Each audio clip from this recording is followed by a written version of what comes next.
అందరికీ నమస్కారం. నేను మీకు వినిపించబోయే కథానిక నిర్ణయం.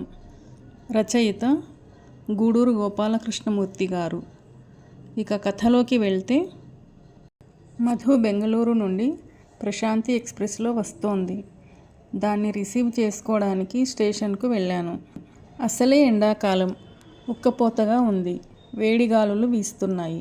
బెంగళూరులోని చల్లని వాతావరణాన్ని వదిలిపెట్టి ఇక్కడికి మధు రావడం నాకు ఆశ్చర్యంగా అనిపించింది. నేను స్టేషన్కి చేరుకున్నప్పటికీ రైలు ఇంకా రాలేదు. నిరీక్షించసాగాను. ఆ నిరీక్షణ బాగుంటుంది. సంతోషం, ఆనందం అన్నీ నిరీక్షణలో ఉంటాయి. ఎట్టకేలకు రైలు వచ్చింది. మధు ఉన్న కంపార్ట్మెంట్ వైపు అడుగులు వేశాను. మధుని చూసి చాలా సంవత్సరాలు అయింది. ఇప్పుడు ఎలాగుంది? ఒళ్ళు చేసిందా, లేక అప్పటిలాగే రివటలా ఉందా? మధుని పోల్చుకోవడానికి నాకు కొంత సమయం పట్టింది. కానీ తను మాత్రం వెంటనే నన్ను గుర్తుపట్టేసింది. ఎన్నాళ్ళకి నిన్ను చూశాను మధు అని నేనంటే, కులాసాగా ఉన్నావా మంజు అంటూ తను నన్ను ప్రశ్నించింది. ఒకరిని ఒకరు ఆప్యాయంగా చుట్టుకుపోయాం. కుశల ప్రశ్నలు వేసుకున్నాం. ఆటో ఎక్కిన 10 నిమిషాల్లోనే ఇంటి దగ్గర ఉన్నాం. మంజు, స్టేషన్ మీ ఇంటికి చాలా దగ్గరే అంది మధు. ఈ సౌకర్యానికే మురిసిపోతున్నావు, కానీ ఇక్కడి వేడి, ఉక్కపోత అక్కడుండవు కదా నవ్వుతూ అన్నాను. మధు నవ్వేసింది. ఆ సాయంత్రం పిల్లలని, మధుని తీసుకొని ఊర్లో చూడాల్సిన గుళ్ళకి తీసుకెళ్ళాను. అలాగే ఉడా పార్కుకి కూడా. పైన ఆకాశంలో పక్షులు ఎగురుతూ వెళ్తున్నాయి. పార్కు సమీపంలోనే ఉన్న సాయిబాబా గుడి నుండి సాయంత్రం హారతి పాట వినిపిస్తోంది. మమ్మీ, తమ్ముడు చూడు, నాకు ఆడుకోవడానికి బాల్ ఇవ్వడం లేదు, మా అమ్మాయి మనోజ్ఞ చెప్పింది. తమ్ముడు నీకన్నా చిన్నవాడు కదా, సర్దుబాటు చేసుకోవాలి. తమ్ముడిని ఆడుకోని అన్నాను నేను మా అమ్మాయితో. మధు నా వైపు, మా పాప వైపు చూస్తోంది. ఏమిటలా చూస్తున్నావు అన్నాను నేను. మంజు, నీకెంత పెద్దరికం వచ్చేసింది? పెద్ద ఆరిందల పిల్లలతో మాట్లాడుతున్నావు. నీ దగ్గర నేర్చుకోవాల్సింది చాలా ఉంది అంది మధు నవ్వుతూ. నీకు పెళ్ళైతే నువ్వు అలాగే మాట్లాడతావు నవ్వుతూ అన్నాను నేను. మధు గంభీరంగా మారిపోయింది. మధు, మనిద్దరి జీవితాలు ఎంత విచిత్రంగా ఉన్నాయో చూసావా? ఇద్దరం డిగ్రీ వరకు కలిసి చదువుకున్నాం. ఆ తరువాత మన దారులు వేరయ్యాయి. పెళ్ళయి నీవు, చదువు కోసం నేను వేరయ్యాం. ఇప్పుడు 12 సంవత్సరాల కూతురున్న తల్లివి నీవైతే, పెళ్ళి కాకుండా 30 సంవత్సరాలు పైబడ్డ దానిని నేను అంది మధు. తన మాటల్లో నిరాశ, నిస్పృహ, విరక్తి కనిపించాయి. మధు, నువ్వు మంచి చదువు చదివి ఒక ప్రముఖ కంపెనీలో ఉద్యోగం చేస్తున్నావు. ఆర్థికంగా ఉన్నత స్థాయిలో ఉన్నావు. నేను మల్లెపూలు కొనుక్కోవాలన్నా మా ఆయనని అడగాలి అన్నాను. ఆ మాటకి మధు విరక్తిగా నవ్వింది.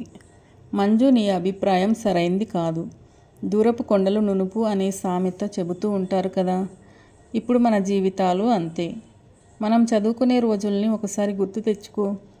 అప్పుడు నీకు నా స్థితిగతుల మీద ఈర్ష్య ఉందో లేదో నాకు తెలియదు, కానీ ఇప్పుడు మాత్రం నీ మీద నాకు ఈర్ష్యగా ఉంది తెలుసా అంది మధు.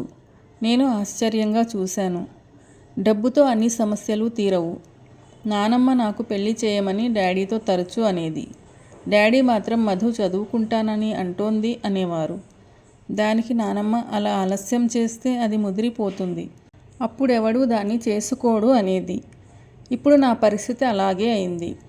ఇప్పుడు నేను పెళ్లి చేసుకున్నా నీ పిల్లలంతా వయస్సు పిల్లలు నాకున్న నాడు నీవు అమ్మమ్మవి అయిపోతావు. ఎంత విచిత్రంగా ఉందో కదా అంది మధు ఆడుతున్న పిల్లల వైపు చూస్తూ. నేను దీర్ఘంగా నిట్టూర్చాను. నిజానికి మధుకి తగ్గ సంబంధం వాళ్ళ నాన్న అప్పట్లోనే చూశాడు. అబ్బాయి మధుకి కూడా నచ్చాడు. అతని ఫోటోలు మధు వాట్సాప్లో పెట్టి, అప్పుడే ఒక నిజం తెలిసింది. అతను గ్రంథ సాంగుడట. అతనికి లేని వ్యసనం లేదట. దానితో మధు పెళ్ళికొడుకు గురించి ఆరా తీసింది. అవన్నీ నిజమేనని తెలిసాయి. పైగా అతనికి అప్పులు కూడా ఉన్నాయట. ఈ విషయాన్ని ఆమె ఇంట్లో వాళ్ళకి చెప్పింది. కానీ వాళ్ళు ఆమె మాటల్ని కొట్టిపారేశారు. మగాడు అన్న తరువాత ఇవన్నీ సహజం. పెళ్ళైన తర్వాత అన్నీ సర్దుకుంటాయి. లేనిపోనివి విని సంబంధం చెడగొట్టుకోవద్దు. ఇంటిని తీర్చిదిద్దుకోవడం ఆడదాని చేతిలోనే ఉంది. నిశ్చితార్థం అయ్యిందంటే సగం పెళ్ళి అయినట్లే. అసలే లేటు వయసులో నీకు పెళ్ళి జరుగుతోంది. ఈ సంబంధం తేవడానికే మేము నానా తంటాలు పడాల్సి వచ్చింది. ఈ సంబంధం కూడా తప్పిపోతే నీ పెళ్ళి అవ్వడం కష్టం అని తల్లిదండ్రులు మధు మాటలు కొట్టిపారేశారు. అయితే ఆ పెళ్లి చేసుకోవడం మధుకి ఇష్టం లేదు. ఆ సమస్యని ఎలా పరిష్కరించుకోవాలో అర్థం కాక మంజు వద్దకు వచ్చింది. ఈ విషయమై మంజు మాట్లాడుతూ, పెళ్లి కొడుకు భాగోతం గురించి సాక్ష్యాధారాలతో మీ తల్లిదండ్రులకి నిరూపిస్తే చాలు కదా, ఈ పెళ్లిని ఆపేస్తారు అంది. లాభం లేదు మంజు, వాళ్ళు వినే స్థితిలో లేరు. నన్ను ఒక స్థాయికి చేర్చడానికి వాళ్ళు ఎన్నో కష్టాలు పడ్డారు, అండగా నిలబడ్డారు. అయితే పెళ్లి విషయంలో మాత్రం వాళ్ళని నేను మార్చలేకపోతున్నాను. ఆ పెళ్లి కొడుకు మీద వచ్చిన ఆరోపణలని డాడీ నమ్మడం లేదు. అందుకే సలహా కోసం నీ దగ్గరికి వచ్చాను అంది మధు. మధు, నీకొక వ్యక్తిత్వం ఉంది, ఆత్మాభిమానం ఉంది. ఇది నీ జీవిత సమస్య. పెళ్లి విషయంలో నిర్ణయం తీసుకోవడానికి స్థిరత్వం, దృఢత్వం ఉండాలి. నీ తల్లిదండ్రుల మాటలకి తలూపి ఈ పెళ్లి చేసుకుంటే భవిష్యత్తులో ఎన్నో సమస్యలు ఎదుర్కోవాల్సి వస్తుంది. పరస్పర నమ్మకం, గౌరవం, విశ్వాసం లేని బంధాలు బలహీనమైన పునాదులతో నిర్మించిన, కూలిపోవడానికి సిద్ధంగా ఉన్న భవనం లాంటిది. దీన్ని బట్టి మీ దాంపత్య జీవితం విచ్ఛిన్నం అవ్వకుండా ఎన్నాళ్ళు నిలిచి ఉంటుందో ఆలోచించుకో. ఇలాంటి విషయంలో స్పష్టత వచ్చాకే నిర్ణయం తీసుకోవాలి. తొందరపడి తప్పుడు నిర్ణయం తీసుకోకూడదు. సానుకూల వాతావరణం చూసి మీ తల్లిదండ్రులతో ఈ విషయాలు మాట్లాడు. వారికి నచ్చజెప్పడానికి ప్రయత్నించు. ఇప్పుడు వాళ్ళు తొందరపడి అలాంటి వాడితో నీ పెళ్లి చేసేసి ఆనకు ఏమైనా జరిగితే అప్పుడు కూడా బాధపడేది నీ తల్లిదండ్రులే. అందుకే బాగా ఆలోచించుకుని నిర్ణయం తీసుకో.